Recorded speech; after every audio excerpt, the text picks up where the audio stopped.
Good evening, friends. Warm welcome to all of you. We have two important exam case for the day. We have a case of gastric outlet obstruction, and we have a case of right iliac fossa mass presentation.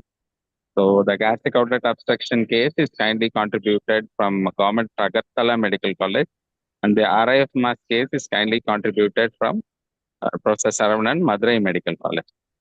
So we have very eminent faculty today amongst our own faculty. Professor Amit Gupta from AIIMS Rishikesh, Professor Padmasen Ranbagli from Pune, and we have, I think the other professor is will be joining shortly. So we have Professor Santosh Dashrath Thorat from YMCH Pimpri, and Professor Padam Sen is from BJMC Pune. Both the faculty have been kindly recommended and referred by Professor Nishikant Pujar, sir. Thank you both of you, sir and madam, for kindly joining today. So, for benefit of the incoming new faculty, we have two cases for the day. We generally allow 1 hour per case.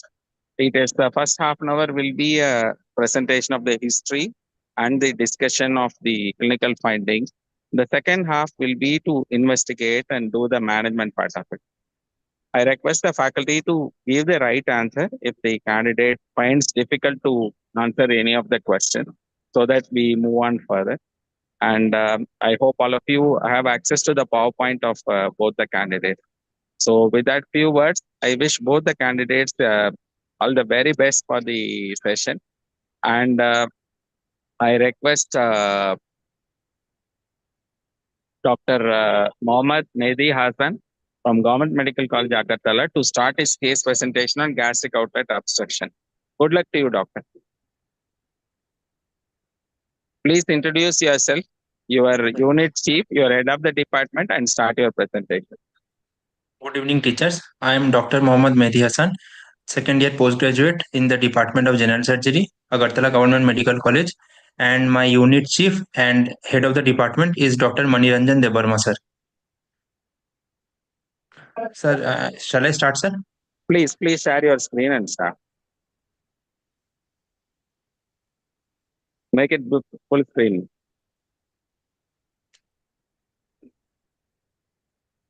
Good luck to you. All the best. Thank you, sir. Faculty, please take over. My patient, a lady aged 54 years, Hindu by religion, hailing from Gandasara, Dhalai district, daily laborer by profession, attended the outdoor on 12th of August 2024 and was examined by me on 12th of August 2024 with the chief complaints of pain abdomen for the past 4 months, vomiting since last 4 months, swelling in the abdomen for the past 2 months. Patient was apparently well 4 months back, after which she developed pain in the upper abdomen. The pain was insidious in onset, dull aching in nature, persistent throughout the day, not radiating to any other parts of the abdomen. The pain was aggravated after taking meals and was relieved partially after vomiting. For the past 4 months, the patient also complains of projectile vomiting, which is approximately 2 to 3 times per day, around 1 to 2 hours after meals, around 100 ml per episode, yellowish in color, foul smelling, sour to taste, aggravated by taking meals containing partially digested food materials. There was no evidence of blood in the vomiters. Post vomiting, there was partial relief of pain. The patient also noticed a painless swelling in the upper abdomen for the past 2 months, which was initially around 2 into 2 centimeter in size and has now gradually increased to a size of approximately 4 into 4 centimeter. There is history of loss of weight as evidenced by the loosening of her garments.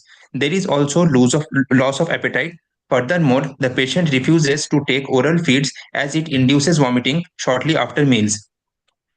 There is no history of yellowish discoloration of the eyes, urine, or skin. No history of passage of blood mixed with stool or black tarry stool. No history of dysphagia. No history of bleeding with cough, chest pain, or breathing difficulty. No history of pain in the long bones or lower back. The Can you patient just is not a known case of diabetes, Sir, please hypertension. stop. Go Sir, back to your first slide.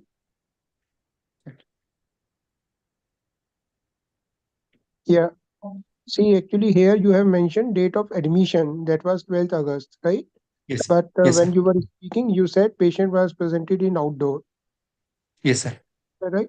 But here you Sir. are writing date of admission, right? Sir. So it is Sir. IPD admission, right? Not OPD Yes, admission. sir. Next slide. So could we finish the history and then ask him questions, please? Yeah, next. Okay, right. So you first finish off with the history Finish part. your history, Dr. Yes, sir. Yes, Mehdi. sir. Sir. The patient is not a known case of diabetes, hypertension, or thyroid disorder. No history of previous surgeries. No such similar complaints in the past. No history of blood transfusion. The patient's family comprises of her husband, son, and daughter, who are all apparently in good health. Her mother passed away 6 years ago due to sudden onset pain abdomen, and her father passed away 8 years ago due to cardiovascular cause. No history of cancer related deaths in the family. The patient prefers non-vegetarian diet with predominance of traditional smoked food. Appetite is reduced, sleep pattern is disturbed due to the pain, normal bladder habit, bowel movements have reduced, and now the patient passes stool once in around 2 days. She is para 2, living 2 with no abortions. She gave birth to a son and daughter both by vaginal delivery. She attained her menarche at the age of 14 years and menopause at 46 years. There is no significant drug or allergy history, though she is addicted to chewing betel leaves. The patient took over the counter medications to relieve the pain and vomiting, which gave partial symptomatic relief, but there was recurrence. Summarizing, my patient, a 54 years old lady, daily laborer by occupation, presented with upper abdominal pain for the past 4 months, nausea and vomiting for the past 3 to 4 months, and palpable mass over the epigastrium for the past 2 to 3 months. The pain is dilating in nature over the epigastrium, aggravated on taking meals, and relieved partially on vomiting. The patient has history of projectile non-bilious vomiting around 1 to 2 hours after meals containing partially digested food materials. The mass was initially small and gradually increased to attain a size of around 4 into 4 centimeter. There is also history of loss of weight and loss of appetite. There is no hematemesis or melena, no history of jaundice, chest pain, respiratory distress or hemoptysis, no history of low back pain or pain over the long bones, no evidence of DVT. Okay, what's your differential? Sir, my differential diagnosis first would be gastric outlet obstruction, most probably due to a malignant growth in the distal part of stomach. Secondly, it may be a cicatrizing duodenal ulcer. It may be a gastric lymphoma. It may be a gastrointestinal stromal tumor, sir. So, Um, Dr. Gupta, please. See, actually, when you were summarizing your history, you were always expected to summarize it in just 4 5 lines, right? You have sir. mentioned all such things like no history of this, no history of that. So all these negative histories are not actually required when you are going to describe your summary of the history. And you have mentioned no evidence of deep vein thrombosis. Sir. So maybe on history you are not finding any DVT, but when you examine this lady, probably you may detect that she's having DVT, right? Sir, So sir. writing that thing here is not desirable, right? So Okay, sir. avoid Yes, sir. such Yes, mistakes. sir. And see, the age is 54-year-old, and Yes, sir. the presenting symptom, first symptom was pain abdomen, right? Yes, sir. Sir. So will you still like to go with the diagnosis of malignancy? Sir, considering the age of the patient and the patient's age, the loss of appetite and anorexia, sir, these points favor the malignancy, sir. Go in favor of malignancy. Anywhere, have you taken history of some accidental ingestion of alkali or acid, some caustic? Do you Sir, think that this history is important in this lady? yes, sir. This history is important, sir, because corrosive poisoning can also cause gastric outlet obstruction, sir. Yes. But Sir, will I it took cause the a lump? history. No, Dr. Mehdi, No, but sir. will ingestion of caustics cause a lump? No, sir. You will not. So you say that you've not taken it, but you can justify why you've not taken it.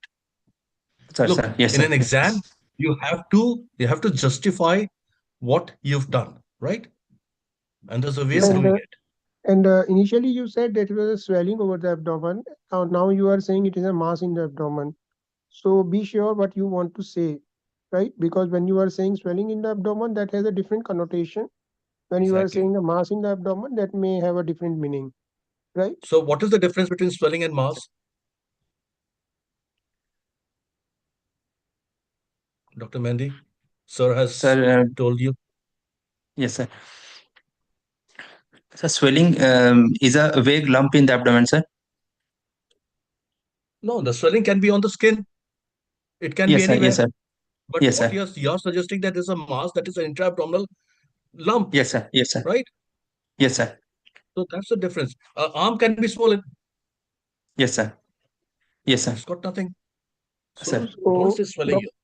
Dr. Mehndi, actually, what are the differences what are coming to your mind at this point of time? One may be possibly a malignancy of stomach, maybe at the pylorus or maybe at the intrum, whatever, Yes, wherever. sir. And second, as you mentioned, GIST. Do you think that in GIST patients' presentation will be like this? Gastric GIST? No, no, sir. No, sir. That is why I kept it lower in the differential, sir. But gastrointestinal stromal tumor in this age is uncommon, and also they are mostly mural and extraluminal. They generally do not present in this manner, sir. Okay. Okay, And Dr. Mehndi, sorry. So in order of frequency, what Sir. are the things which cause gastric outlet obstruction? Most common is what? Cause of gastric outlet obstruction. Sir, the most common cause is peptic ulcer disease leading to Right. cicatrization, sir. Right. Second would be Sir, distal malignancy in the distal part of stomach, sir. malignancy. Malignancy is not so common here, right? Sir. It would be gastroparesis is a very common, but they will not present with lumps. So you're Yes, guessing, sir. okay, malignancy would be second. What kind of Sir. malignancy? Sir, it would be an most commonly would be an adenocarcinoma of the stomach, sir. Okay, it would be stomach. Any other malignancies? Um, Sir, gastric lymphoma. Other than stomach, you can't keep giving me all the pathological types of malignancy of the stomach. Other malignancies? Sir, pancreatic head carcinoma. Right. Pancreatic, duodenal, Yes, sir. all that has to come. Okay, sir, please, Yes, sir. Dr. Gupta, sir.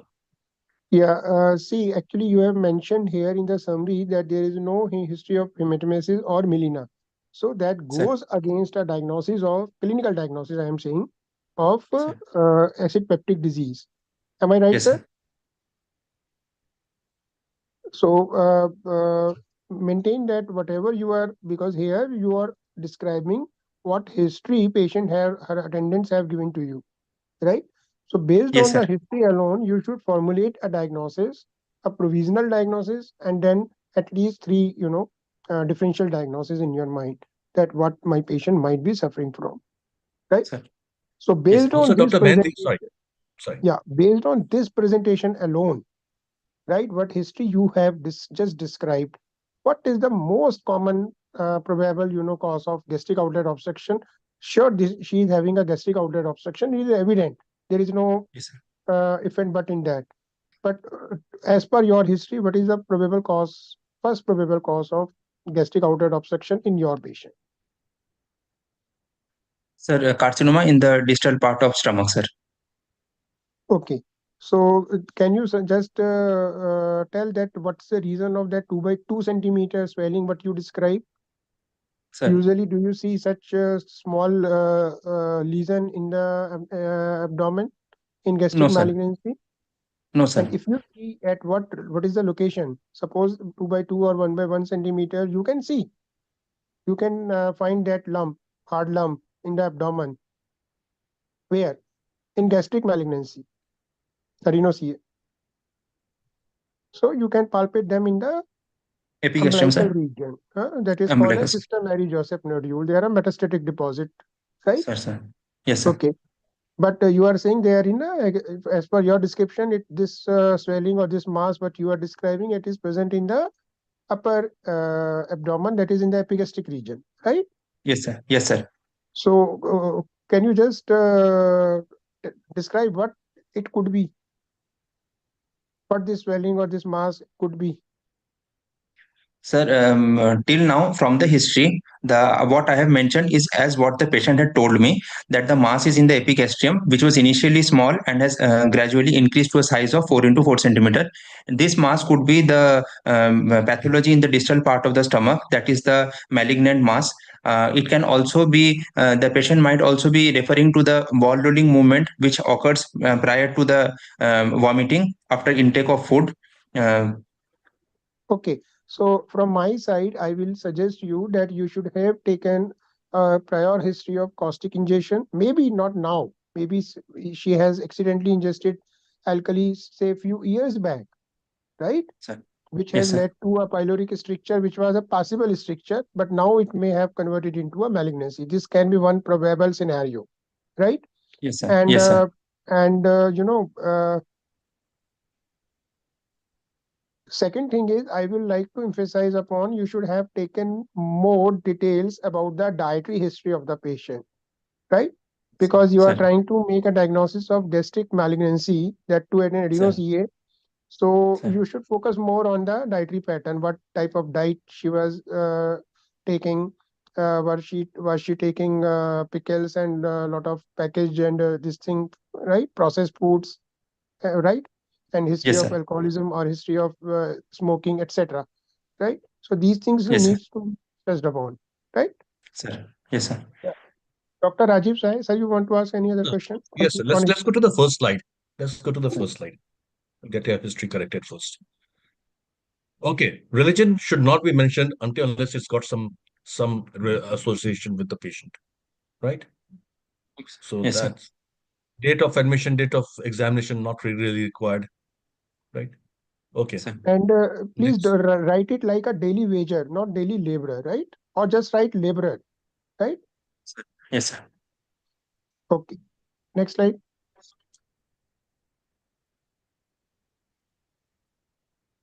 Next slide. Okay, so that's fine. Next one. What do you understand by pain was insidious in onset?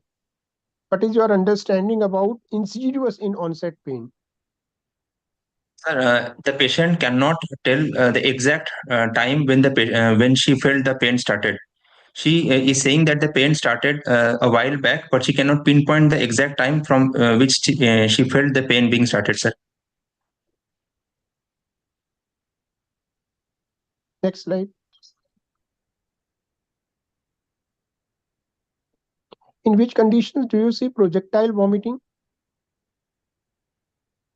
Um, Sir, in adults we see it in gastric outlet obstruction, and in children we see in congenital hypertrophic pyloric stenosis, sir. Any other condition you know? Sir, in head trauma cases, sir. In head trauma, not in all head trauma. When there is raised intracranial pressure, tension. Yes, sir. When raised intracranial pressure, yes, sir. Okay. Dr. Hassan, Okay, sir, please. what is difference between pain of the hypertrophic, vomiting of the hypertrophic pyloric stenosis, infantile hypertrophic pyloric stenosis, that from the adult hypertrophic pyloric stenosis? Is there any difference? In both cases, we will get the projectile vomiting. But what is the difference between these two? Sir, I am not sure, sir. What is anatomical site of hypertrophic pyloric stenosis in infant and adult? Any anatomical location? Bilious vomiting is seen in which condition and non-bilious vomiting is seen in which condition? Sir, in congenital hypertrophic pyloric stenosis, it is non-bilious, sir. Non-bilious. Okay. Yes, sir. Because the Mm, obstruction is above the in the abdomen. yes, And sir. in adult hypertrophic pyloric stenosis, there is a usually bilious vomiting. Okay, sir. Sir, I was not aware of that, sir. Sorry, sir. Okay. Tell me what is difference between pain of the gastric ulcer that from the duodenal ulcer? Basic simple Sir, question. in case of gastric ulcer, uh, mm,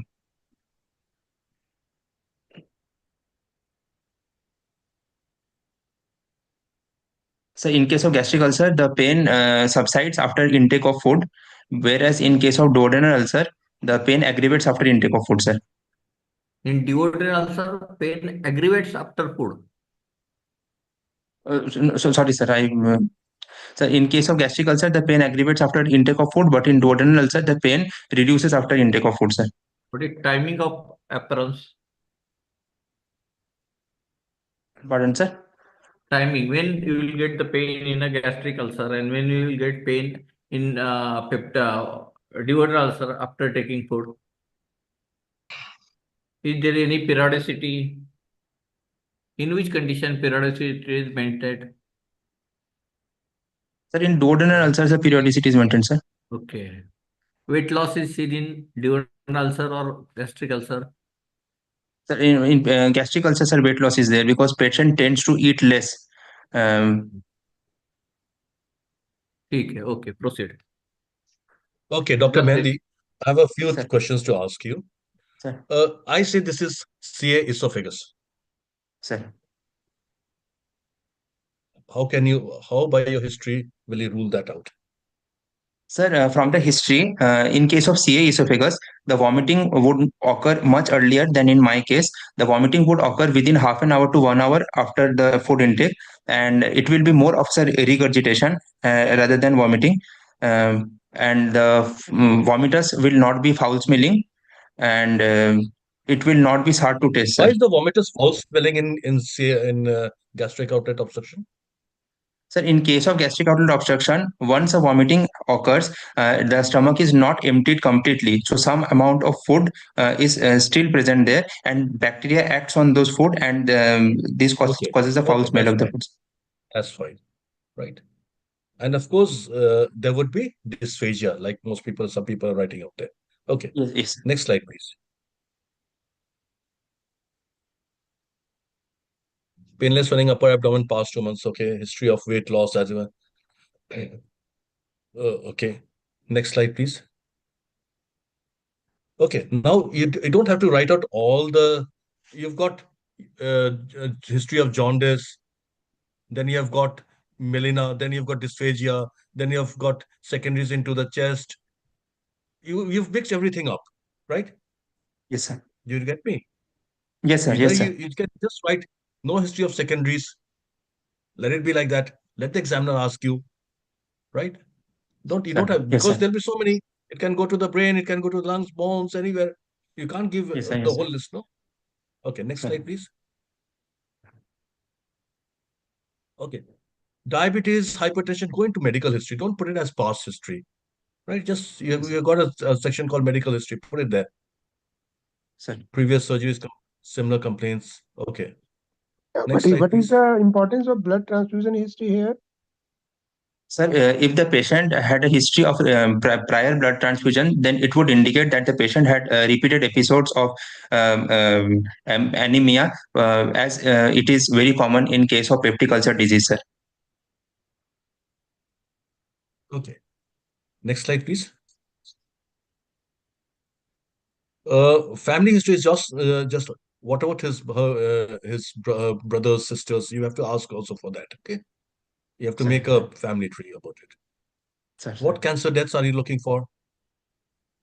Sir, in case of the carcinoma stomach, we look for the diffuse gastric cancer caused by the CDH1 mutation, and also we look for Lee-Fraumeni syndrome or HNPCC, because they tend to have predisposition for gastric cancer and also colon cancer But and breast but carcinoma, sir. stomach and the intestines. Pancreas is very common in running in the Pancreatic cancer, family. sir. Sir. That can also cause this kind of gastric outlet obstruction. Okay, next slide, please. Yes, sir. Like Sir said, you must find out whether they are okay. You've taken predominance of traditional smoked food. So that this is a risk factor, isn't it? Yes, sir. Right. What are the other risk factors for gastric carcinomas? So the other risk factors for dietary risk factors for the gastric carcinoma are high salt intake, more than 10 grams per day, poorly refrigerated food, preserved food, canned food, smoked food, and salted fish. Diet rich in Why are nitrosamine these compound. things? Right, nitrosamine. Okay, that's right. Okay. Sir. Next slide, please. No. Okay, just go back. She's having constipation, is she? Sir, since most probably she is having less amount of food, so she is not having her bowel movements properly, sir. And she'll be dehydrated also, isn't it? Yes, Should be sir. Yes, sir. dehydrated properly. Okay. Next Yes, slide, sir. please. Okay, next slide. Next slide. Treatment. Next slide. Okay, summary.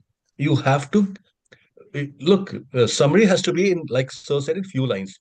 You have your differential.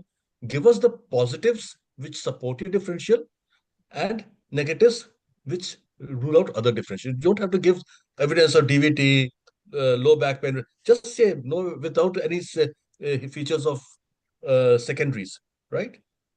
Sir. Should we go to the examination, sir? Yes, yes. Yeah, please do. The patient was examined in a well-lit room after taking proper informed consent in the presence of a female chaperone. Patient was conscious, alert, cooperative, oriented to time, place, and person, thin built, poorly nourished. Pallor was present, no icterus, clubbing, edema, or cyanosis. No lymphadenopathy was noted, particularly over the left supraclavicular, left axillary, and the periumbilical area. Neck veins were not distended, neck glands were not palpable. Patient was dehydrated. She has a BMI of 17, ECOG score of 2, Karnofsky score of 80, blood pressure of 100 upon 60 millimeters of mercury, pulse rate of 110 per minute, respiratory rate of 12 per minute, saturation at room air 99%, and she was afebrile. On inspection, the abdomen was scaphoid shaped, umbilicus was inverted and centrally placed. A retort shaped swelling of size around 10 into 8 cm was noted over the umbilical area, encroaching onto the left hypochondrium and the left lumbar region with visible peristalsis from left to right. Stria marks were present.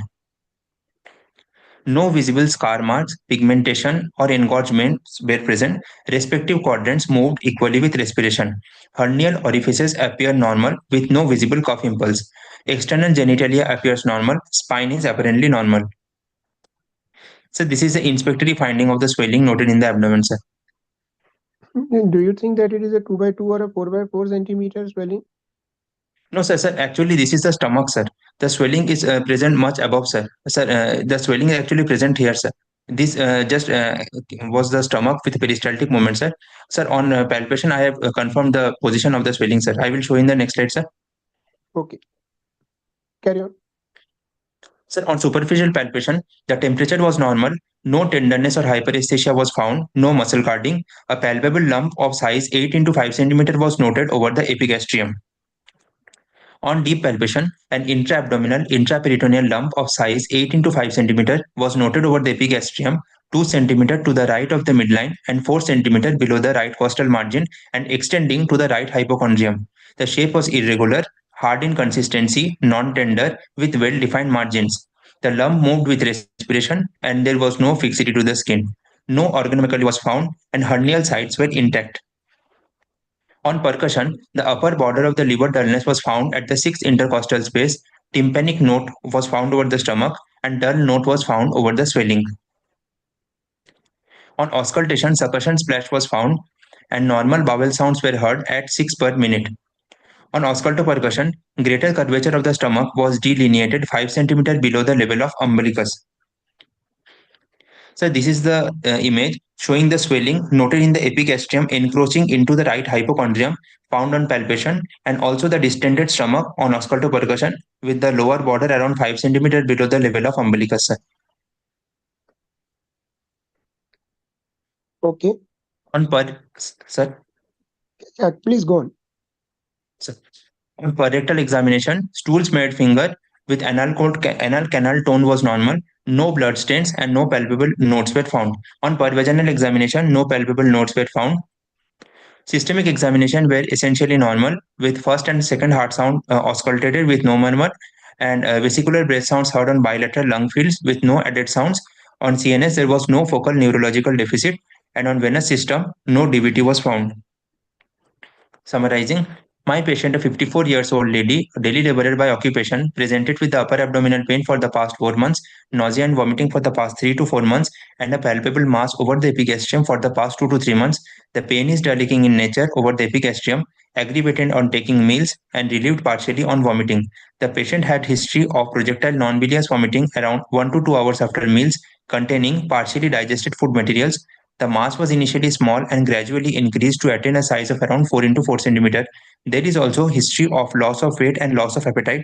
There is no hematemesis or melena, no history of jaundice, chest pain, respiratory distress or hemoptysis, no history of low back pain or pain over the long bones, no evidence of DVT. Dr. On physical Hassan, exam, sir, please no need to mention all negative history. Just mention positive points in the history. sir. Don't mention all Yes, sir. negative points in a summary. Summary Yes, sir. Yes, includes sir. only positive points in your examination findings and positive points of in the history. Yes, sir. Yes, sir. See, I will suggest you that don't write per vaginal and per rectum. Write it as a digital rectal examination rather, right? Yes. And Yes, sir. write them that digital rectal examination and per vaginal examination were unremarkable. Don't write normal, right? Okay, sir. And second thing is you said that on per vaginal there were no lymph nodes per Sir, palpable. yes, sir. No notes were palpable, sir. Which new group of lymph nodes you were trying to palpate through per vaginal examination? Sir, I was trying to palpate for the Bloomer shelf nodes, sir, if they were present, sir, in the rectovesical area, sir, in the pouch of Douglas, sir. So are they lymph nodes, Bulmer shelf? No, no, no, sir. Not lymph nodes, sir. They are what? These are the metastatic deposits, sir. I wrote no palpable nodes, sir. Nodes, Yes, right? sir. Okay. Go to the first slide of the examination. Sir. Where you started. Yeah. You have mentioned after taking proper informed consent. Sir. Do you really want to, need to take informed consent for examination? Because when patient is getting admitted, she's moving in the OPD, walking in the OPD, or getting admitted for IPD. That means patient is giving you an implied consent for examination, right? Sir. Yes, sir. So in presence of a female chaperone is okay, but you have mentioned taking informed consent. Did you take consent in writing for examination? Sir, actually, we do not, sir. No. So please avoid such jargon because in exam, this might create trouble for you, right? Yes, sir. Yes, sir. Yes, sir. Okay, what is informed consent, Dr. Mehndi? Sir, in informed consent, I would explain the patient in her in her vernacular language the what we are going to do during examination. Explain the procedure completely, and this will be also the consent will be taken in a written form also, and the patient will also be assured that she can. Pull out of the procedure anytime she wants without any reason, sir. No, informed consent is when you're planning a treatment, you have to tell her what is the treatment, what are the pros and what are the cons, what will happen if she doesn't Yes, sir. get undergo the treatment, Yes, sir. what are the alternatives. That is informed consent. Sir, sir. Next slide, examination.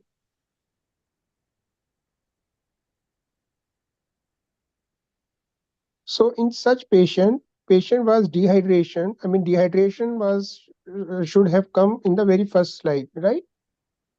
Because she's chronically depleted nutrition wise and hydration wise. So that Sir. thing should have mentioned in the very first slide, right? And what are the signs Yes, sir. of dehydration which you observed on general physical examination, like her tongue, whatever you Yes, sir. should have described that here, right? Okay, sir. Yes, sir. Yes, sir. Next Yes, slide. sir.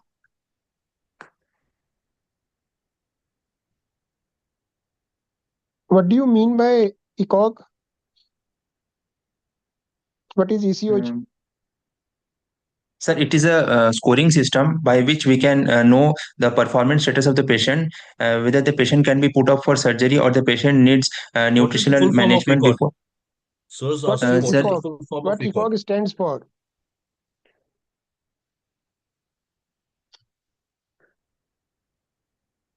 Eastern, Yes. sir, So you need to read that very carefully, right? Just yes, sir, writing yes, sir. ECOG is not sufficient, right? Yes, You yes, should sir, know yes, what sir. is E, what is C, what is O, what is G, and you should know what is ECOG 0 to 5, right? Yes, sir, Okay, yes, sir. and it's not only the rate of respiration which we are interested here to know. We are also interested here to know the pattern, the type of respiration, whether it is abdominothoracic or it is thoracico-abdominal, right? Yes, Because sir, yes, sir. things might go for a toss and the pattern of respiration may change, right? In few Yes, sir. certain circumstances, right? Yes, sir. Okay. And please make it a habit that when you are describing the vitals, so temperature should come first, right? Then Yes, sir, yes, pulse, sir. then blood pressure, and then rate of respiration and whatever, saturation, etc. you are describing, right? Yes, sir, yes, sir, yes. Yeah, next slide. And again, what my advice will be that when you are describing the uh, examination, that is local examination, here in this case, abdomen, so you should always tell that your patient was exposed from this point to this point, right? It does Yes, give sir. a very good impression in the exam, right? Sir, sir. Yes, sir. What is a retort shaped swelling? Sir,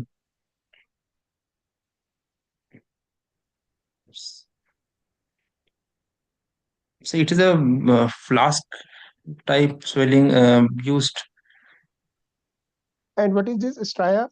So you can write it as stria albicans, right? style, we can say, sir. Yeah, Yeah. Dr. Mehndi, using terms like retort shaped, I mean, it just throws you.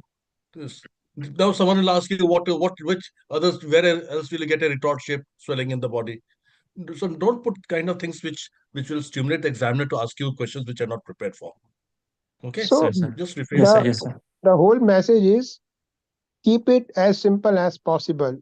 Be very straightforward, right? Don't try Sir. to put unnecessary jargon in the presentation, which you yourself are not able to defend, right? Yes, sir. Yes, sir. That is a take-home message for you. Yes, Yes, Yeah, sir. you should do next slide. whatever you do in the ward. Whatever you do in the hospital is the right thing, right? Sir, sir. Okay, one more thing. The kind of pics you are demonstrating and the kind of distended stomach you are showing, you have inverted and centrally placed. Do you think that in such a hugely distended stomach, umbilicus will not be displaced or shifted? It will be still in central position.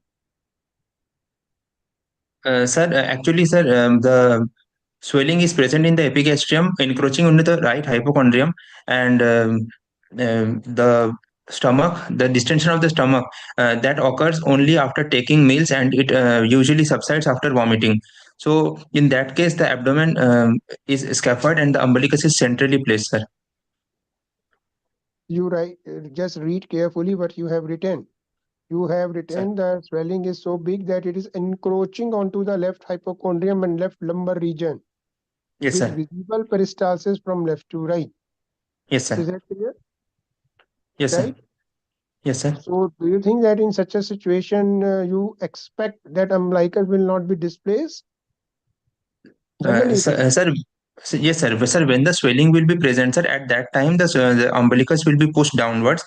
But as the peristalsis moves away, the peristalsis is not present and the swelling disappears. At that time, the umbilicus will be centrally placed, sir. Okay, next slide. Or have you seen the Dr. patient Mehndi, after doing the ISO tube?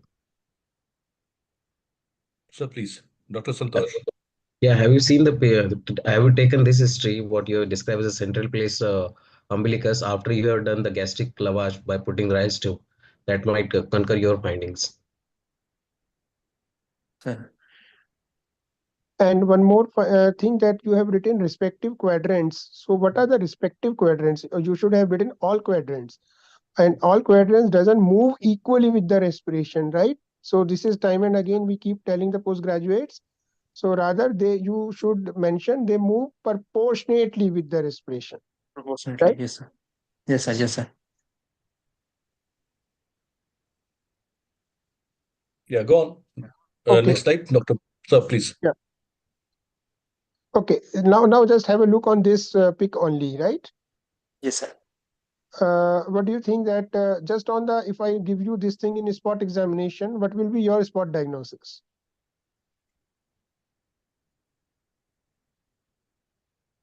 Sir, gastric outlet obstruction, sir. Cause? I say this is Bezoar. I say this is Bezoar. Can you refute? You get a similar picture. Sir, You understand what is Bezoar? yes, sir. So, inedible undigested food, inedible undigested materials inside the stomach, sir, that could not pass beyond the pylorus, sir. So can you name some type of Bezoar? Yes, sir. Sir, phytobezoar, trichobezoar, Yes. and Any other? Pharmacobezoar? pharmacobezoar. Yes, sir. Take some pills, some capsules, right? And Yes, sir. pitacobezoar, when patient is in the habit of eating clay and chalk, right? Sir. Yes, sir. So actually, sir has raised a very pertinent point, because that also can be kept as one of the differential, right? And Yes, sir. that Yes, sir. history you should have excluded in the negative history, that there is Yes, no psychotic disorder and there is no habit of eating some, foreign objects like hair or excessive vegetables or uh, some pharmaceutical agents, etc. Right? Yes, sir. Yes, sir. Okay, next slide. What is Rappenjell syndrome? Sir, it is a type of trichobezoar in which the patient ingests the hair, mainly in psychotic patients, the ingestion of the hair in which the ball of hair is formed inside the stomach, and a tuft of hair is extending into the duodenum, sir. Very good. What is Okay. essential to have the trichobezoar? Is it just having the psychiatric illness to eat the hairs or anything else associated with it? Not all the psychiatric patients who are eating the hairs will have a trichobezoar. So there is a relative ocular idea associated with it to have the Sir, sir, trichobezoar. absolutely. Yes, sir. Yes, sir. Go ahead. Okay. Next slide, please. See, in the very previous slide, you have mentioned it as a swelling, and now in this slide, you are coming as a lump. Yes, right? sir. Yes, sir. So please don't repeat such mistakes, right? Yes, sir. They may Yes, sir. cost you dear. Yes, sir. Yes. So you have mentioned hard in consistency, non-tender with well-defined margins. Yes, sir. So first of all, tell me, do all gastric lumps or lumps originating from the stomach moves with respiration? And if it yes, so what type of movement it is? It is up and down or side to side or both? Sir, all masses arising from the stomach do not move with respiration, sir. Though masses that arise from the posterior wall of the stomach, they do not move with respiration, sir. And the masses that arise from the anterior part of the stomach, they move with respiration, and the movement is up and down, sir. So why there is a movement of these lumps? Sir, because of the omental attachment of the stomach, sir. Is it because of the omental attachment or because of something else? Sir, with respiration, the movement is because of the movement of the diaphragm, sir. Since these structures are attached to the diaphragm, so with the movement of the diaphragm, this becomes move, sir. Okay. So, Mr. Hassan, Sir. how is stomach attached to diaphragm? This Sir, the stomach is not attached to the diaphragm, sir. Actually, it is by the sir omental attachment, sir. It is actually attached to the sir liver, sir. The liver is attached to the diaphragm, sir, by the triangular ligaments, and the stomach is attached to the liver by the hepatoduodenal, and the by to the spleen. It is by the gastrosplenic ligaments, sir. So as the liver and the spleen move with respiration, sir, the stomach moves along with them, sir. Okay, this is a better answer. In which direction does it move? You said up and down. What is up and Sir, down movements? means sir, the diaphragm moves up and down with the respiration. The stomach No, the moves, sir. movements are not Sir, described up and down. It's craniocordial. craniocaudal, yes, sir, yes, sir, craniocaudal, sir. Better answer. Craniocordial movements. Sir, In your inspection, you had noted a finding that patient is having visible peristalsis, sir. but you didn't mention the direction of peristalsis. Sir, may I go to that slide, No, sir? he has. He I has. think he I mentioned think from left to right. yes, left to right. Yeah. Okay, Dr. Mehndi, one question, one I'd like to tell you. The stomach is Sir, attached to the diaphragm by the gastrosplenic ligaments, which is thickening of the thing. And in which condition you'll find a right to left peristalsis, visible peristalsis? sir, right to left peristalsis will be seen in mass in the splenic flexure of the colon, sir. Right. So it's a transverse colon thing. That's right. Yes, sir, transverse colon, sir. Okay, so go back to your summary in the light of the examination findings.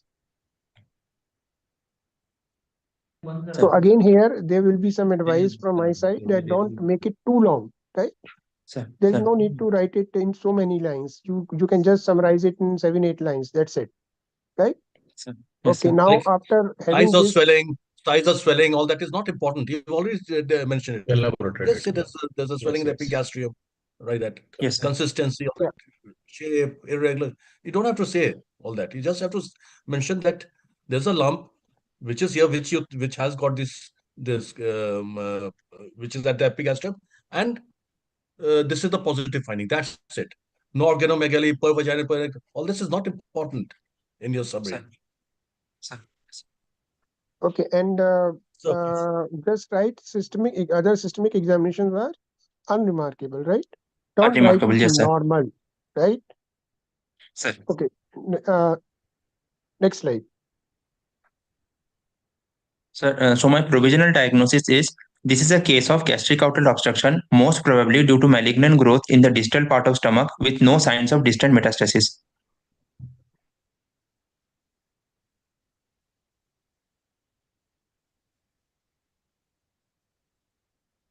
Okay. So you have this patient, you've seen this patient in the ward or OPD ward. How will you manage this Yes. patient? Sir, first of all, since the patient is dehydrated, so I have to resuscitate this patient, sir. I will insert 2 wide bore IV cannulas and start the patient on a normal saline and along with KCL, sir, injection KCL, because this patient tends to have hypokalemia. But before that, I would also like to do an arterial blood gas analysis to check the whether the patient has hypokalemia or not. Also, I would insert a Foley's catheter to check whether the patient is having oliguria or not. In that case, I cannot give KCL to this patient. And I will also hang on. Dr. Mehndi, Wait. Dr. Mehndi. Oh, you can't run a train like that. Sorry, sir. You're going to. Will you like to So, insert NG tube in this patient? Sir, I would like to put IV cannula and start the patient on fluid, sir. IV fluid, sir. okay. Why do you want to give normal saline? Potassium is not very important here. You said KCL. No one runs KCL. The first thing, if you put in KCL, you got to run it straight. Potassium is not required now. What is the body requiring? Sir, the body requires fluid, sir, and Most important is fluids. And yes, sir. how will the fluid be absorbed? Sir, It requires along with sir, sodium. glucose, sir. Glucose, sir. Glucose is not. Sodium. Sodium, yes, sir. So you Chloride. give NaCl, Yes, sir. right? Right. So that is the What thing. type of Potassium metabolic chloride and all is abnormalities? not required for resuscitation, please. Yeah, what Okay, type of yes. metabolic abnormalities you expect in this lady? Sir, I expect hypokalemic, hyponatremic, hypochloremic, metabolic alkalosis with paradoxical aciduria. Okay. Okay. So what What is is the reason for paradoxical that? aciduria? Yeah. No, Sir, sorry. since these patients, uh, s- sir, since these patients have recurrent episodes of vomiting, so they tend to lose more amount of chloride they tend to lose more amount of chloride and hydrogen, H plus ions, and water. And while in the kidney, in order to respond to this insult, the body starts losing bicarbonate, and in that the sodium is also lost. In order to No, no, retain the sodium, Dr. the Mehndi. Dr. Mehndi, sir, hang on, hang on. It is paradoxical aciduria. So if the yes, body sir. is losing, That's kidneys is losing bicarbonates, how is it aciduria? See, No, sir. actually, After that, what is sir, when the happening, sodium, kidney will try to preserve. Yeah, yes, sir, there is a activation of aldosterone mechanism, right? yes, sir, So yes, kidney sir. will try to preserve what? The kidney will try to reserve the sir sodium and potassium, and in order to reserve the potassium, it will Dr. have to Mehndi, hang lose on. the Dr. Mehndi, hang on. Sodium and potassium.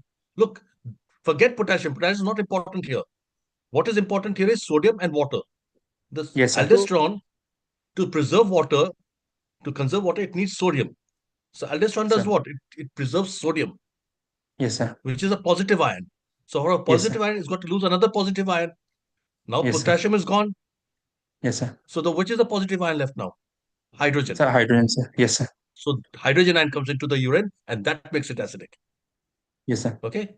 Yeah. So this yes, sir, question will be put up to Dr. you Hassan. about the metabolic abnormalities, and as sir mentioned, why there is a paradoxical aciduria, right? yes, sir, And you yes, need sir, to explain it to the examiner that what is the reason for paradoxical aciduria, right? yes, sir, yes, sir, Dr. Hassan. Dr. sir. Hassan, you get tetany in this case, Pardon, sir. and Okay, now suppose patient is can you get tetany you in have this case? you In have patient taken with the care of her gastric outlet hydration. obstruction, can we get tetany? Sir, tetany, sir. Huh? Yeah, he means technique. Can patients of the gastric outlet obstruction have tetany, and how? Sir, due to hypocalcemia, the patient may have tetany, sir. How hypocalcemia? There is a loss of chloride in a vomiting that develops Yes, sir. into the alkalosis and that reduces Yes, the sir. bioavailability of the ionized calcium. That is the cause. Yes, sir. Yes, sir. Okay, proceed.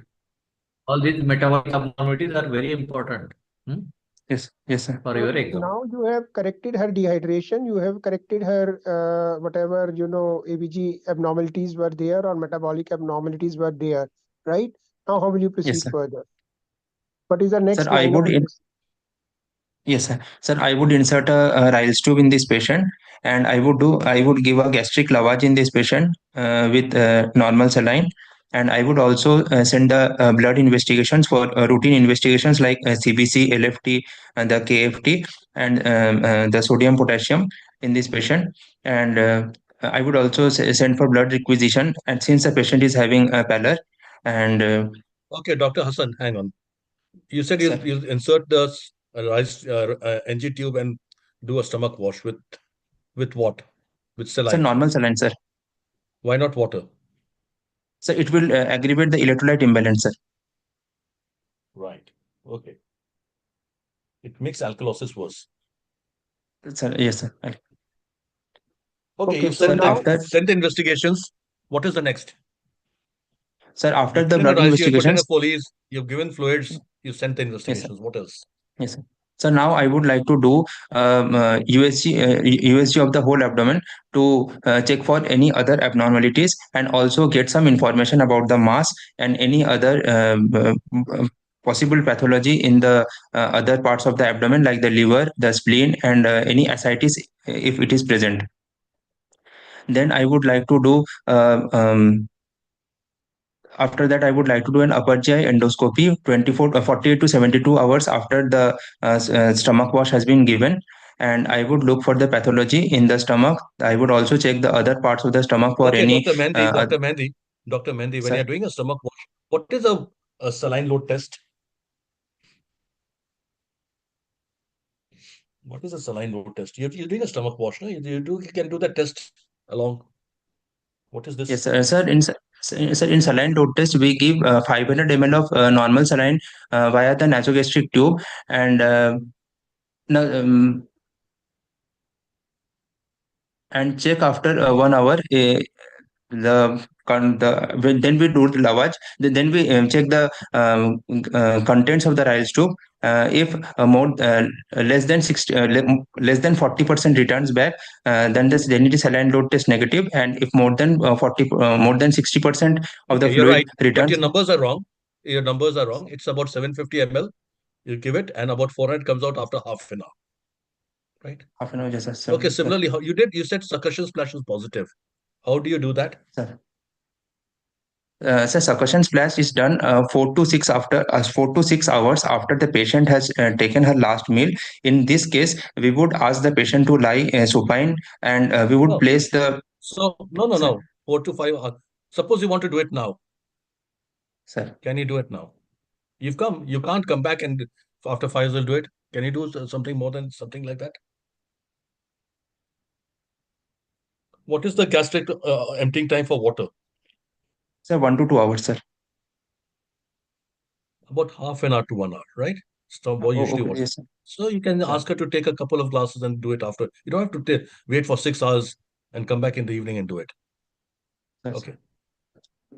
Sir, we place the bell of the stethoscope over the diaphragm of the stethoscope over the epigastrium, and press it with the thumb, and hold the patient's abdomen with the rest Okay, of the that's fine. We've fingers. done it. You've done upper GI Yes, sir. endoscopy, right? Yes, sir. Yes, sir. Right. What are you looking for in an upper GI endoscopy? So in upper GI endoscopy, I would look for first of all, I would insert the endoscope into the stomach and check for the rugosity of the stomach. Then I approach I also look for the overlying mucosa, and then I approach to the distal part of the stomach where most probably my pathology is there. And from there, I would like to take a biopsy.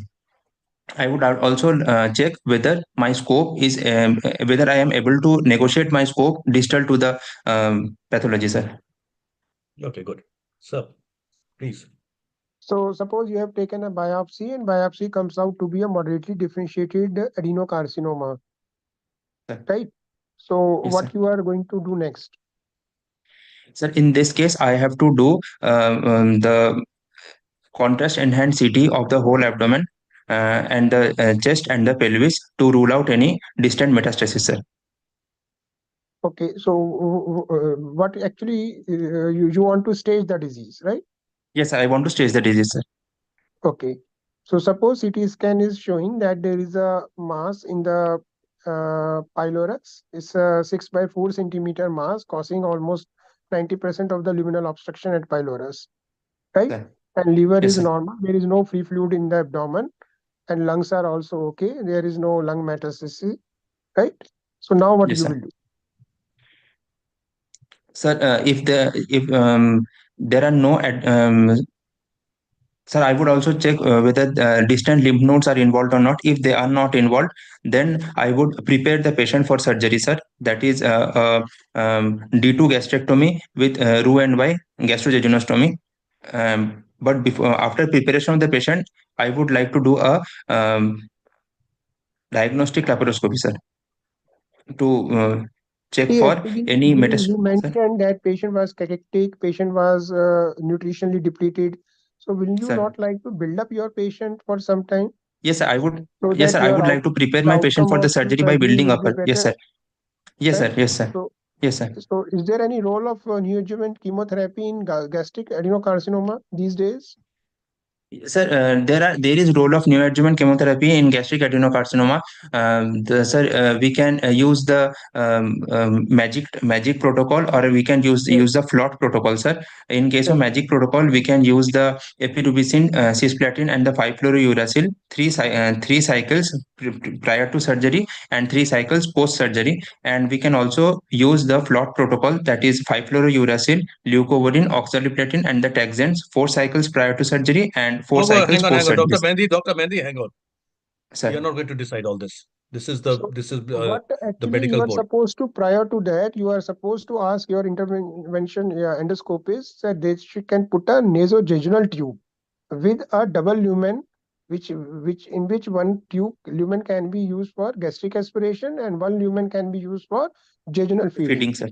Yes, sir. Are you getting my point? Yes, So sir. you can avoid total parental nutrition, and you can also avoid complications related with TPN in long term, right?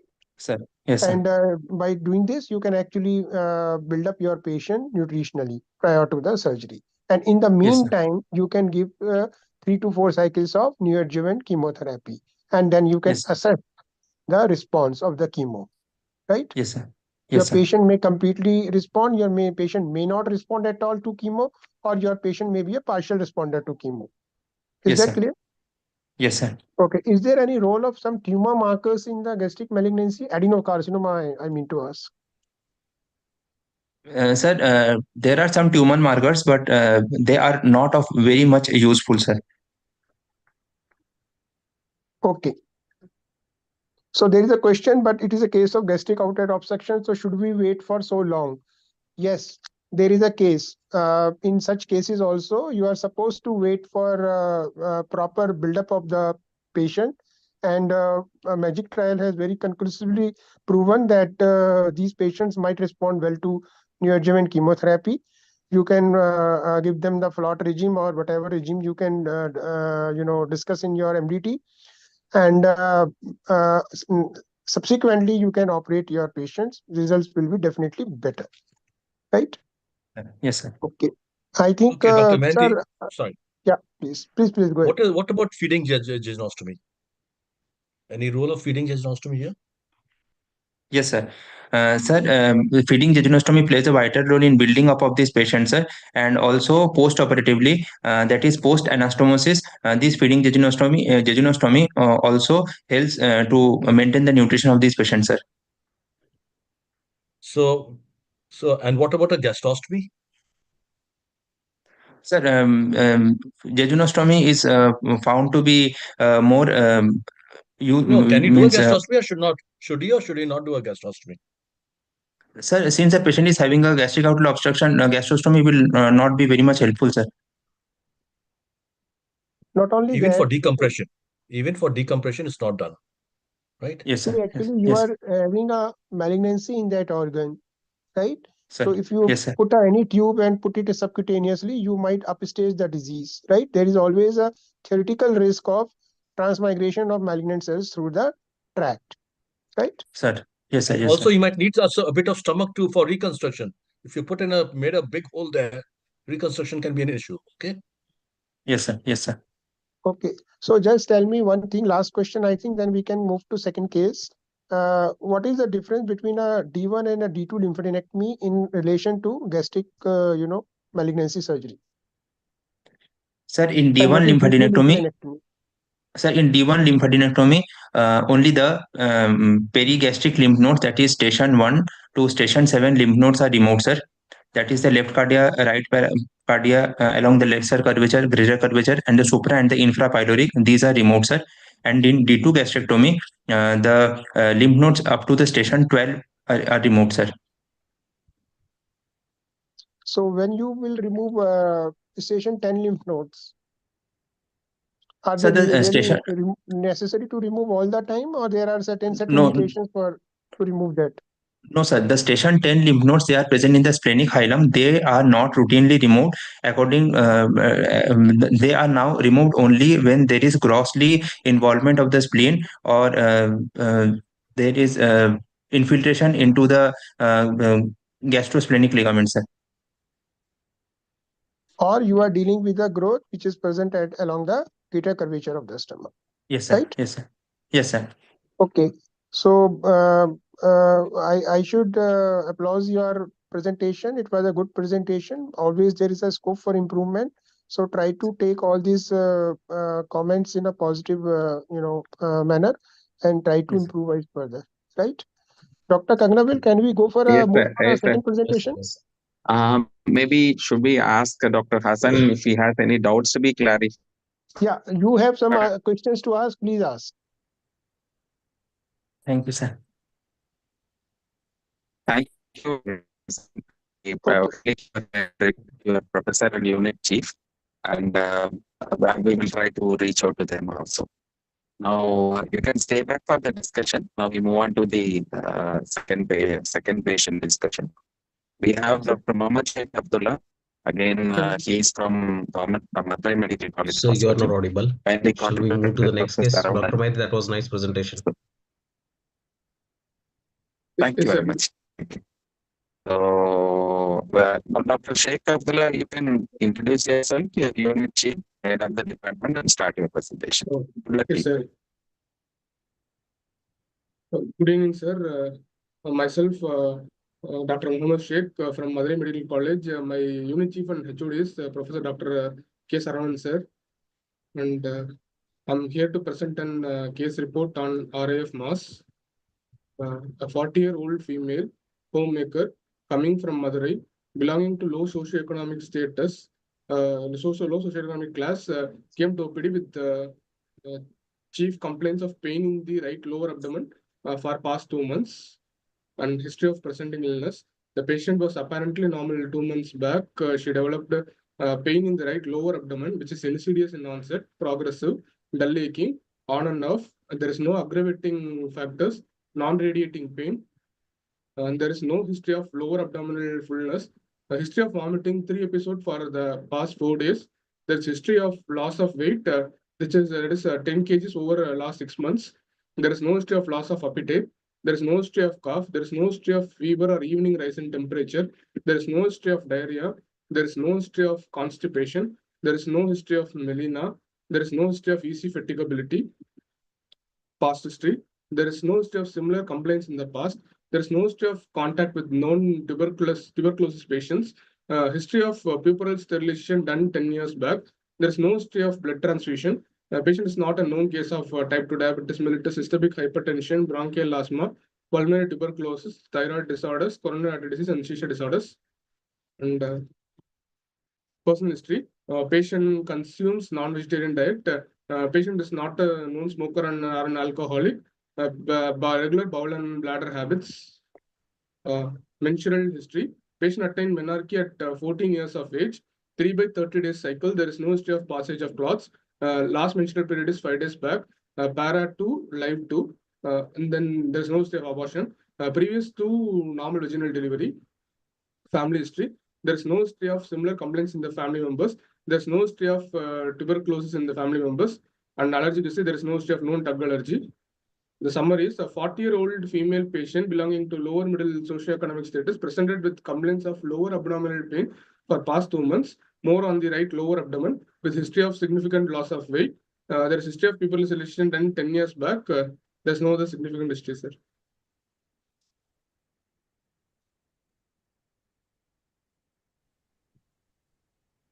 Okay, what's the differential then by your history? Sir, Lower abdominal pain, yes, sir, from weight the loss, history, nothing else. yes, sir. The patient is having lower abdominal pain and history of weight loss. It could be a case of ileocecal tuberculosis. Since the patient is more towards younger age, is more towards younger side, it could be an ileocecal tuberculosis, or it could be an carcinoma secum. No, why are you thinking of tuberculosis? She has no clinical history of tuberculosis. She's nothing, no fever, nothing. Why not just how long Yes, has sir. this pain been? 2 months. 2 months pain, sir, and it's an intermittent pain, dull aching pain in RAF region, sir. And there's history of loss of weight over past 6 months, sir. Okay. So what about why do you say ileocecal? How does ileocecal tuberculosis usually present with? What are the presentation of ileocecal tuberculosis? It could be in it could be secondary to pulmonary tuberculosis, or it could be primary, sir. How do they present? Patient presents with the stricture or obstruction, sir. It can be either hypertrophic or it can be ulcerative. Yes, sir. In ulcerative type, there will be transverse ulcers over the distal ileum, sir, which can cause strictures. Look, Dr. Mohammed, don't Yes, give me sir. this theory about. I'm not asking you whether it's transverse or longitudinal. I'm Yes, sir. asking you, is ulcerative type or it's hypertrophic type? It's hypertrophic type, sir. How can you say So that? in Why you want to what is say the that difference it is between hypertrophic? In hypertrophic type, due to immunity increase in due to immunogenic reactions, there will be a mass formation, sir. Based on your history, why you want to go with a diagnosis of hypertrophic variety of ileocecal tuberculosis? Yes, That sir. is The what the patient, straightforward question is. yes, sir. The patient is having history of vomiting, sir. No. In history, you have said that patient has presented with a mass, Yes, sir. right? Pain, sir. Only pain, sir. No mass, sir. No, in one of your slides, you said that there is a mass. No history of lower abdominal fluid, sir. so it can so why are you saying hypertrophic type? Can't it be ulcerative type? Yes, Where then there's it can pain be and no ulcerative mass? type. Why Go are back we to the going previous for? slide. Previous slide.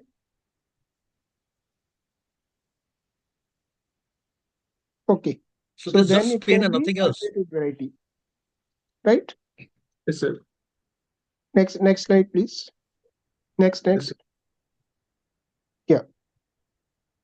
Yeah, carry on.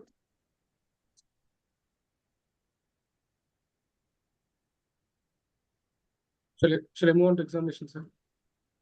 No. No. Wait. Hang I on. have a question. Yes, Hello. Yes, Yes, sir. please go ahead. So please Why? ask a question. Yeah. Why you are considering CA cecum and ileocecal tuberculosis as a first differential based on history where there is nothing else in the history? The patient is having pain localized to that right iliac. What are the causes of right iliac fossa pain? It could be an appendicular. Does CA cecum present with pain in right iliac fossa? Does ileocecal tuberculosis present with pain in right iliac fossa? No, sir. Initially, the pain will be in the umbilicus, sir. No. If pain is your main complaint, Yes, your sir. original diagnosis based on history, you're talking about non-pain or diagnosis which doesn't have pain as the main cause of presentation. So why you are trying to correlate everything from the GI tract? Can't you think something other? Because it's a female patient, so can't it be an adnexal pathology?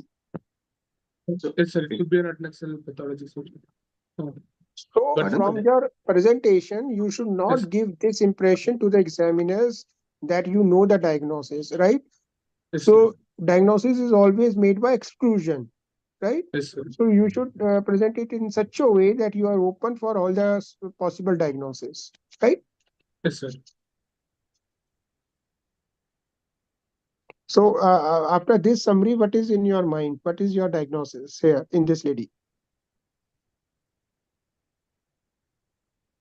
There's a history of loss of weight, sir, and pain in the lower abdomen, more towards the right iliac fossa region, sir. So it could be an ileocecal tuberculosis or malignancy in cecum, sir. In which part of the GI tract tuberculosis is more common? In cecum, sir. Cecum? There's No. ileum and cecum. No, it's terminal ileum, right? It is not even ileocecal, but conventionally most students give the answer. So it is Yes. terminal ileum. Yes, sir. Right? So again, your diagnosis is not fitting as per your summary, right? Can it be? Can some other pathology come to your mind, or some other diagnosis come to your mind?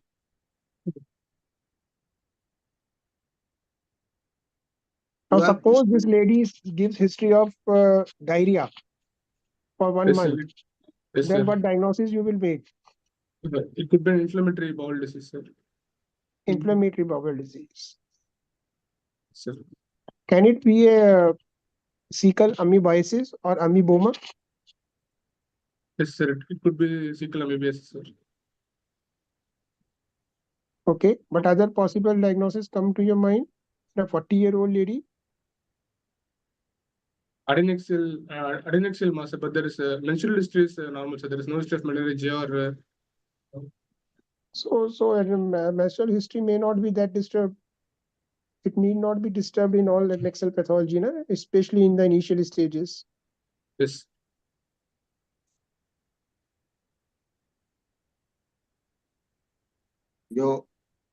Mr. Abdullah, doctor. Yes, sir. Yes, sir. Your Can only it be an positive ectopic history in the kidney? history, apart from pain, is history of loss of weight. Yes, So sir. have you asked questions or have you tried to interrogate on why there was loss of weight? Is it related to that pain or there's something else? Dietary The changes patient, have occurred. It is in different set no, of sir. iliac. The Why patient there is weight appetite loss? is normal, sir. In spite of good appetite, patient had a significant loss of weight, sir. Okay. Can it be a renal malignancy? Yes, sir. How? In an ectopic kidney, right? Yes, sir. Which has not properly ascended up, right? Yes, It sir. is a Yes. pelvic position or in right iliac fossa. Patient might develop some malignancy, right? Yes, sir. So I'm giving you a hypothetical scenario. You must be prepared for such, answers or questions in your exam, right? Yes, sir. Can it be of the actinomycosis of the cecum? Yes, sir. But it will better than discharging sinus, sir. Abdominal.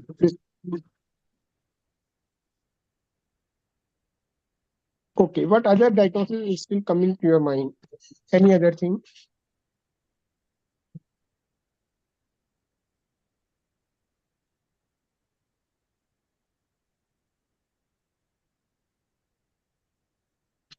No, sir. Dr. No? Abdullah, you are having only two symptoms or coming from your history that are going or pointing towards the diagnosis. So Yes, sir. the whole things is based on uh, pain in the right lower abdomen and history of loss of weight. Can it not be a chronic appendicitis? More commoner diagnosis? Yes, sir. But there's no history of Murphy's triad, sir. There's no history of previous history of pain or vomiting and uh, migratory pain, vomiting and fever, sir. There's no previous history, sir. Your history has the mention about vomitings. Yes, sir. Only for past 3 days, patient is having vomiting, sir. Okay. Okay, you move to your examination. Yes, sir. After obtaining proper consent from the patient examined in a well-illuminated room with female attendant inside the room. Patient is conscious, oriented, afebrile. Patient is moderately built and moderately nourished. Pallor is present. There is no cyanosis, no clubbing, no icterus. There is no generalized lymphadenopathy. There is no pedal edema. Pulse rate 82 beat per minute. Blood pressure 110/70. Respiratory rate is 18 per minute. On inspection, abdomen is flat in contour, not distended. Umbilicus in midline and inverted. All quadrants moves proportionately with respiration. Pupil sterilization scar present in suprapubic region.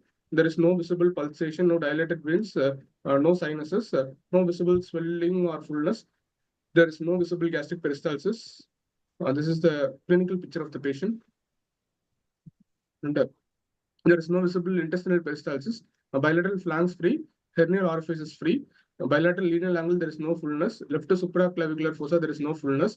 There is on palpation, there is no localized rise in temperature. Mild tenderness present over right iliac fossa region on deep palpation. There is no guarding or no rigidity. All inspectory findings confirmed. A well-defined mass of size 4 cross 5 centimeter noted in right iliac fossa region, which is ill-defined, immobile, extending superiorly 15 centimeter from right postal margin mid-clavicular line, inferiorly 3 centimeter from inguinal ligament, laterally 3 centimeter from right anterior superior iliac spine, and medially 6 centimeter from midline. Mass is irregular. Mass has irregular surface, firm in consistency, does not move with respiration, not pulsatile. Plane of the swelling is intraperitoneal. There is no other palpable mass. There is no hepatospleen, no other organomegaly. Bilateral flanks free. Bilateral hernial orifice is free. Bilateral lineal angle, no tenderness is present. Left supraclavicular fossa, there is no palpable lymphadenopathy. On percussion, dull node present over the mass. Rest of the abdomen, tympanic node present. Alveolar span is 12 centimeter. Liver dullness not obliterated. There is no shifting dullness or fluid thrill. On auscultation, bowel sounds heard. There's no bruit. And then on distal rectal examination, the normal perianal skin, sphincter tone normal. There is no fissure, fistula, or sinuses. There is no palpable mass, and there is no normal fecal soiling on examining fingers. Pervaginal examination is normal. There is no undue bleeding. Other system examination, cardiovascular system, S1, S2 plus, respiratory system, normal circular breath sounds. CNS, there is no focal neurological deficit. Spine and cranium normal. It could be an it's a provisional diagnosis. It could be a case of RAF mass, probably ileocecal tuberculosis, or it could be in carcinoma sickles. Can it be a retroperitoneal mass? No, sir. The plane of the swelling is intraperitoneal, sir. How can you say that? On leg raising test, the swelling doesn't becomes more prominent, sir. And also putting the patient in knee elbow position, the lump really falls forward, sir. It doesn't. So did you mention that? So I only mentioned plain, sir. I didn't mention that. Okay.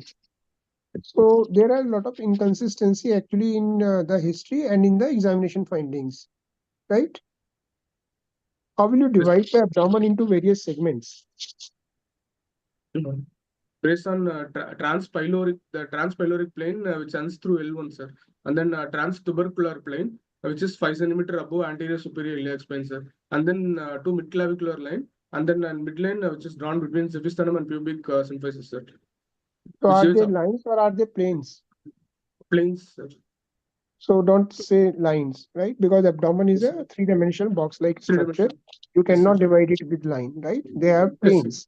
Planes. Right? Yes, sir. Okay. So what other diagnosis is still coming to your mind? Can you think something out of the box? Sorry, I want to interrupt you. Yes. At what vertebral level the transpyloric and transtubercular line will pass? This is the commonly asked question in undergraduate, postgraduate exam. Transpyloric. Yes, sir. At which vertebral level it will pass? Transpyloric plane runs through L1, sir. And transtubercle? 5 centimeter above anterior superior. No. They usually ask vertebral level. At which vertebral level transpyloric line will pass? Please keep in mind. Yes, sir. Okay. Proceed. Continue. So keep your slides on slideshow, please. Yeah. Yeah. Next slide. Next, please.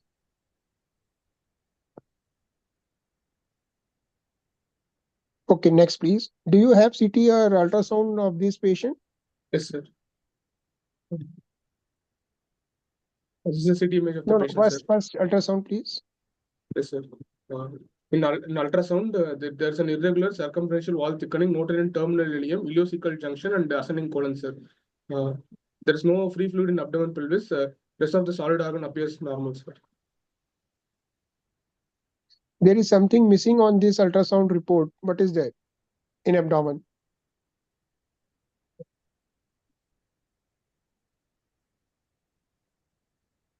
There is no mention of any lymph node, right? Yes, sir. Because you are suspecting tuberculosis as one of the probable diagnoses, right? Yes, sir. In abdominal tuberculosis, many a times you find enlarged lymph nodes, right?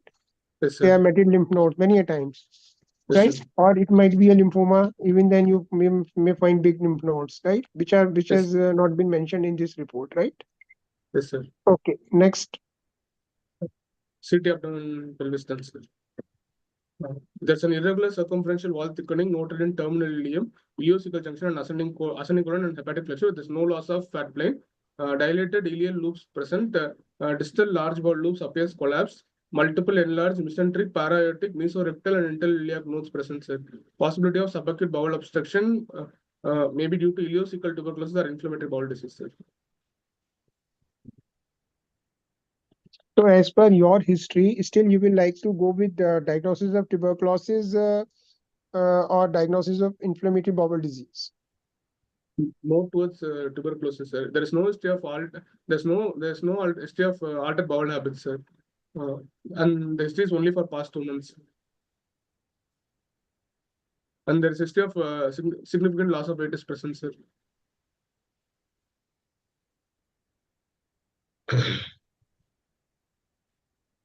Okay, so suppose you are doing a CT scan, right? They report that there are multiple enlarged lymph nodes. Yes, sir. So based on CT report, how will you come to know that probably are they metastatic or not? So what are the criteria on CT to label a lymph node as a metastatic? The shape of the lymph nodes, sir, whether it is round or oval, whether it's circular or oval, the loss of fatty hilum. And so dimensions. So it is taller than wider, right? Taller than the rest, sir. Then other Then- features on CT I'm asking. Sir, So please read carefully the loss Yes, of sir. hilum of the lymph node, yes, sir. right? And Yes, sir. sometimes the loss of the capsule of the lymph node, right? Yes, sir. And sometimes there is a periadenitis. Period. Right? Yes, sir. Okay. So now this CT report also is not giving you a definite clue. So Yes, what sir. will be your next investigation or next line of action? I would like to do one colonoscopy, sir. To look for what? To visualize the growth and taken biopsy, sir. Colonoscopy can also find any synchronous lesion in the colon, and I can visualize my primary lesion and I can take a biopsy, sir. Okay, suppose colonoscopy is done and till the cecum days report it is normal. They go up to the ileocecal junction, they say it is normal. Then Then do you have colonoscopy report of this lady? yes, sir, I have, sir. There's a circumferential proliferative lesion causing luminal narrowing involving entire cecum, ascending colon till hepatic flexures. So colonoscopy guided biopsy was taken, sir. And the colonoscopy guided biopsy report was predominantly hemorrhagic and inflammatory cell infiltrates with no evidence of any malignancy, sir. But you have mentioned there was a proliferative growth. Yes, sir. But the report turned out to be there is no evidence of malignancy, sir. So it might be a probability that you have not taken the biopsy from a representative area, right? So if this Yes. colonoscopy guided biopsy report is coming now negative, that doesn't exclude malignancy, Yes, sir. right? Still your patient may be harboring a malignancy.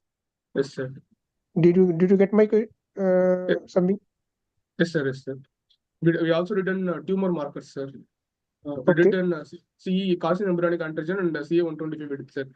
CA carcinomembranous antigen was found to be 2 nanogram per ml and CA125 was 10 units per ml, sir. Both So what within is the normal CEA value? CA is less than 5, sir. Normal value is less than 5 in smokers and less than 2.5 non-smokers, sir. Okay. So now what will you do? Sir, since we also did an chest X-ray, sir. There is no significant abnormality. CT chest, there is no significant abnormality, sir. Look for any old tuberculosis changes, sir.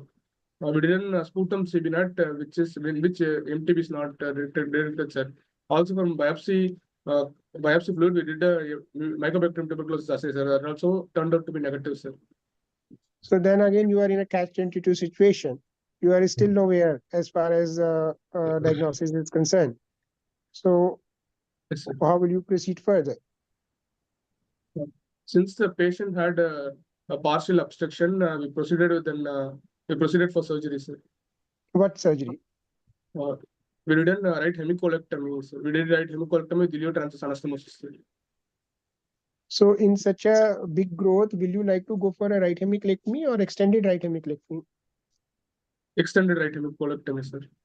So what are the indications for a extended right hemicolectomy? The growth is involving hepatic flexure and proximal part of the transverse colon, sir. Okay. So what extra vessel you will ligate and divide in extended right hemicolectomy, which you don't divide in hemicolectomy, right hemicolectomy? Right branch of middle colic arteries. Okay. Middle colic. So has this lady been operated? Yes, sir. Operated, sir. Okay. Can you just show the specimen? Yes, sir. This is the specimen, sir. So what does that specimen show? Terminal. This is the terminal part of ileum, sir. This is appendix, sir. This is that ascending colon with growth, sir. So where is the hepatic flexure of the colon? We did right hemicolectomy, sir. We didn't proceed on extended right hemicolectomy, sir. So what is the biopsy report? Biopsy report turned out to be a poorly differentiated large cell neuroendocrine tumor of cecum, sir. And there is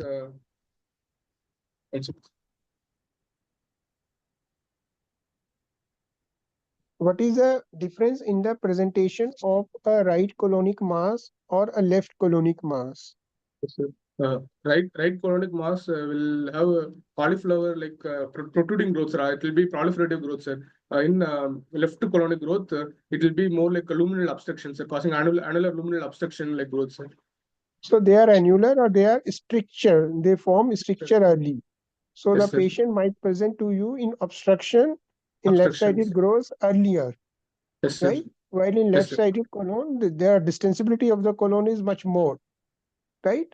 That is Yes, why sir. you more commonly see proliferative intraluminal proliferative growth, right? Yes, sir. So they are Yes, sir. detected at a later stage, Yes, right? sir. Until Yes, unless quite a lot of obstruction has been done by that growth, right? Yes, sir. Okay. So what is the role of, what is the concept of CME and D3 dissection when you are doing it for colonic malignancies? Complete mesocolic excision, sir. In the complete mesocolic excision is removal of entire lymph nodes along with 8 at least 8 centimeter of mesentery from that feeder vessels, sir, from central vessels, sir, in which we are ligating.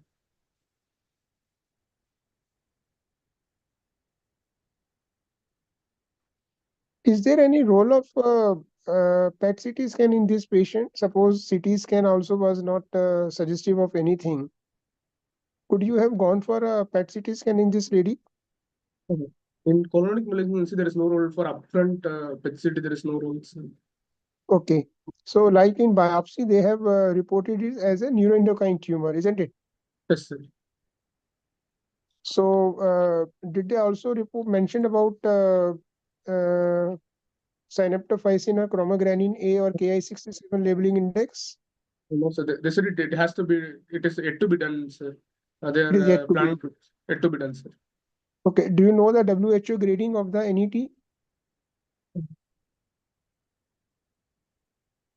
No, What is sir. the role of Ki67 when we talk about the neuroendocrine tumors? Proliferation, sir. K67 is a proliferation index. In positive cases, it indicates a worse prognosis, sir.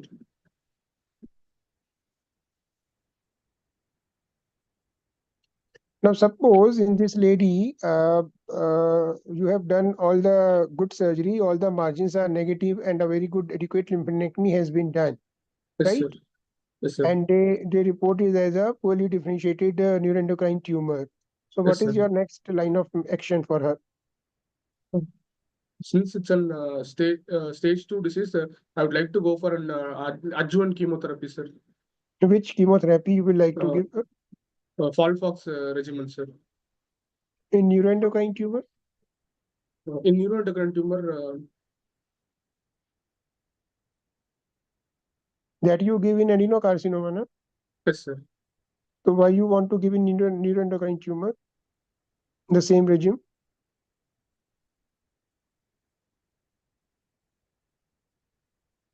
What is the site of neuroendocrine tumor in this lady? Is it ascending colon? No, sir. It's primarily from cecum, sir. Cecum extending into ascending colon and appendix, sir. So it's a very rare instance because neuroendocrine tumor you often don't see in cecum, right? You Yes, may sir. see that in them in jejunum, you may see them in appendix or in rectum, Yes, sir. right? And Yes, in sir. GI tract, the commonest site is probably the jejunum and the appendix only, right? Yes, sir. Yeah, Dr. Rajiv and Sai, so you want to ask him some question? It's okay, sir. Please continue. Dr. Padam Sen, and would you like to ask Dr. Santosh? Would you like to come in? No, sir. No. Yes, sir. Continue, sir.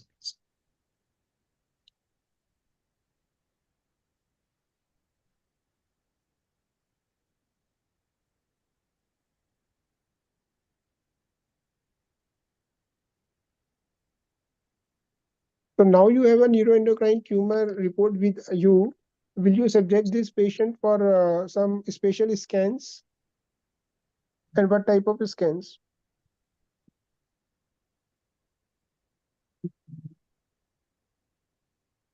I'm not aware, sir. You can go for a daughter knock or a daughter PET scan, right? Yes, sir. Based upon the K67 also, right? If it is Yes, very high, you should always go for it, right? Because that yes, it can detect some small foci of tumor which are not picked up by the routine CT scans in such patients, and even PET CT scans, right? sir. Because they are functional imaging. They are not just anatomical imaging. They are functional imaging for neuroendocrine tumor. Okay. Yes, sir. Yeah, you want to ask in this lady some question? Dr. Kagnavel, actually, the unfortunate part is that by history-wise, he was not able to formulate any clear-cut diagnosis. So maybe the presentation is quite atypical. Yes, yes. Very atypical, sir. It's the diagnosis that has came after Yeah, elaborate that extended was surgery actually rather not, than. that was not probably in your mind when you operated this lady, Yes, right? sir. I So Yes. it happens at times, histopathologists, they just throw some surprises to you. agree, sir. Okay. Yeah. So I think, do you like to ask some question from us? You have some query on your presentation or on this findings? No, sir. Yeah, Dr. Kagnavel, please. Sir, I think surprises are always there, but I would like the candidate to be informed. The management strategy changes rather than a conventional right hemicolectomy. So you should go back to your books to read about what is the current norms for a neuroendocrine tumor of the cecum or appendix, whatever be. You go back, sit back with the pathologist to identify the actual location of origin. Many times, if the tumor is bigger, it may be challenging. An appendiceal lesion and a colonic lesion are marginally different in the extent of resection one you are supposed to make. And at times, these patients need to be very closely monitored. And a full body workup, like as Dr. Amit sir was telling, at least now, wish this is subjected for appropriate immunohistochemistry and serum levels of the appropriate markers are the one to be monitored. Go back to your books to read about the immune markers which are recommended for a neuroendocrine tumor at this point of time. Yes. And one thing for good is, unless it is a very poorly differentiated tumor or otherwise, they have a good prognosis. That much I can tell. And more recent drugs for like RTAR management, RTAR blocking, and rapamycin and other newer drug therapies are even recommended for metastatic tumors. In your case, it looks like a straightforward thing, but ensure the patient is informed about appropriate requirement of follow-up on an extended basis. All right. So Yes, you should also be aware what is the difference in the recurrence pattern in compared to the regular adenocarcinoma and the neuroendocrine carcinoma. And then please exclude other systemic manifestations or syndromic manifestation of neuroendocrine tumors also. These are the recommendations from my side. And other faculty I'd like can just chip in. yeah. There are two tests which are important. One is you have this somatostatin receptor scintigraphy, and you have Yes, sir. this DOPA PET scan, which is used for localizing, Yes, sir. right? So DOPA PET scan is the best way to localize where these neuroendocrine tumors are. I mean, this whole thing has thrown up taken the discussion to a different direction completely. So you need to get a immunohistochemistry markers like synaptophysin and chromogranin A, right? Yes, And sir. Ki67 as a marker for proliferation. And based Yes. on the levels of Ki67, WHO in 2010, and then they revised it further in 2015, the grading of the neuroendocrine tumor, right? Yes. So it is Yes. not only the stage, but the grading of the tumor becomes very, very important when you are dealing with neuroendocrine tumor. And the adjuvant therapy actually depends upon that, right? Yes, sir. Okay. And the question is that when there is a bulky tumors like this, right? So you should be Yes, sir. very cautious that they should be a very genuine and very reasonable lymphadenectomy, adequate lymphadenectomy. It should be a complete oncosurgical clearance, right? Yes, sir. So the chances of local recurrence become quite low. Yes, sir. Yeah, Dr. Kagnavel, you have some other question for him? No, sir. Maybe then once he gets back to the book, then he should be able to differentiate the management strategies for adeno and neuroendocrine are little bit different, and the monitoring strategies are also to be little bit different. Apart from that, you should Dr. be also. Mohammed, sorry. Yes, sir. Yes, sir. Yes, sir. Please. Would you like to go back and do a revision surgery? Because it's more than 2 centimeters. What would the ideal surgery be in this? In net tumors? It is an extended right hemicolectomy with complete mesorectal excision, sir. Yes, Mesocolic. with extensive Mesocolic. lymph node. Yes. So you'll have to go back and do it now. So the margin should be at least 5 to 6 centimeter, right? Yes, sir. Both proximal as well as distal. Proximal distance. But think that then should I be- wish you discuss in your multidisciplinary tumor board. As long as mucosal margins are not involved, they may recommend to keep this patient under surveillance. But then it also again depends on the compliance levels of the patient for being on regular surveillance. Surveillance means both mucosal surveillance and the parenchymal surveillance. That means Yes. they will need repeated colonoscopies, and then be aware you can have non-luminal metastatic recurrences also. That is the difference here. So the recurrence pattern you should be aware of in this neuroendocrine tumor. Yes. All right. So I think that's from my side. Nishi sir and others, would you like to chip in? Padam Sen sir. Yeah, like Sir said about chromogranin A. Chromogranin A is for prognosis, right? Yes, sir. It's a prognostic factor, tumor marker, and that has to be kept in mind. You have to know the levels of chromogranin A initially and later on. And Sheikh, you have Very any nice doubts case to be and very nice clarified? discussion. Thank you, sir. Thank you. Thank you. Do you have any doubts to be clarified?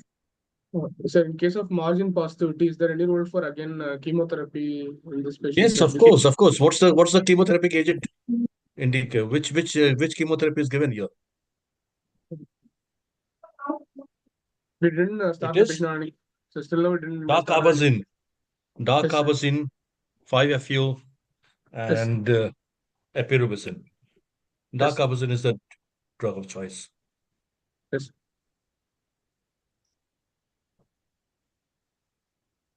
So the world is moving towards addition of immunotherapy and addition of biologicals as a first line of therapy in many GI cancers. And colorectal cancers are not out of that vogue. So people, both starting from the entire GI tract, starting from esophageal cancer to the rectal cancer, the world is adding a dose of immunotherapy and biologicals as a first-line therapy. May not be a full-fledged recommendations, but the publications and the research is towards that side, and better control and behavior of the tumor can be more attack in multifactorial aspect rather than only the cell multiplication aspect. So these are the things we should be aware of, and So the there are sort of no immune modulator you want to say. correct, sir. Also, you must know the difference between neuroendocrine tumors such as carcinoids and pheochromocytoma. Correct. You must know the difference between the two. That's been asked in theory. Difference between the two. And pathologically, there are two terms. One is NET and one is NEC. So on one hand, you are dealing with a neuroendocrine tumor, and on one hand, you are dealing with neuroendocrine carcinoma. Right? So the adjuvant therapy and the surveillance protocols, they differ for both of them, right? Yes, sir. So thank you very much, all the faculty. And thank you, Professor Santosh and Professor Padam Sen, for joining us to the PG clinics. Glad to have you. And I thank Nishi sir for getting your reference and joining us. Look forward for your continued presence. And maybe I can take this opportunity to request you to permit one of your PGs to present a case in the upcoming classes in the coming Fridays. Thank you very much, sir. And with the permission of the faculty and students here, I call the session a close. Thank you very much. We'll meet next Friday. Thank Good you, night. sir.